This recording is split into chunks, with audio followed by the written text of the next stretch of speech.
വ്യാജ ബിരുദ സർട്ടിഫിക്കറ്റ് ഉപയോഗിച്ച് കയറ്റത്തിന് ശ്രമിച്ച KPCC അംഗം സുദർശനെതിരെ വിജിലൻസിൽ പരാതി. ആലത്തൂർ ഗവൺമെന്റ് എംപ്ലോയി സഹകരണ സംഘം UDF ഭരണസമിതിയാണ് പരാതി നൽകിയത്. സെക്രട്ടറിയായി പ്രൊമോഷൻ നേടാൻ നൽകിയ ബിരുദ സർട്ടിഫിക്കറ്റ് വ്യാജമാണെന്ന് കണ്ടെത്തി. സച്ചിൻ വള്ളിക്കാട് വിവരങ്ങളുമായി ചേരുകയാണ്. സച്ചിൻ, എന്തായാലും വിജിലൻസിലടക്കം പരാതി എത്തിയിരിക്കുന്നു. ഇപ്പോൾ എന്താണ് ഈ പരാതിയിൽ പറയുന്നത്? ഇതിൽ കൂടുതൽ നടപടികൾക്ക് എങ്ങനെയാണ് സാധ്യത?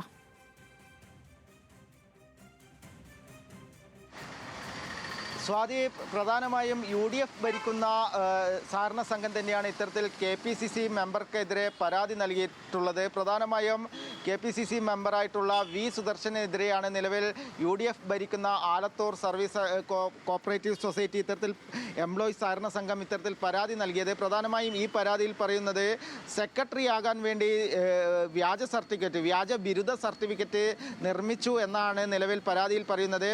ഈ സംഘത്തിൻ്റെ പ്രസിഡന്റ് തന്നെയാണ് നിലവിൽ വിജിലൻസിന് പരാതി നൽകിയിട്ടുള്ളത്. കൂടാതെ ഇത്തരത്തിൽ V സുദർശൻ മുൻപ് സമാനമായ രീതിയിൽ ലക്ഷങ്ങളുടെ തട്ടിപ്പ് സഹകരണ സംഘത്തിൽ നിന്നും തട്ടിയെടുത്തിരുന്നു. അതിനെതിരെയും നിലവിൽ അന്വേഷണം നടന്നുകൊണ്ടിരിക്കുന്നുണ്ട്.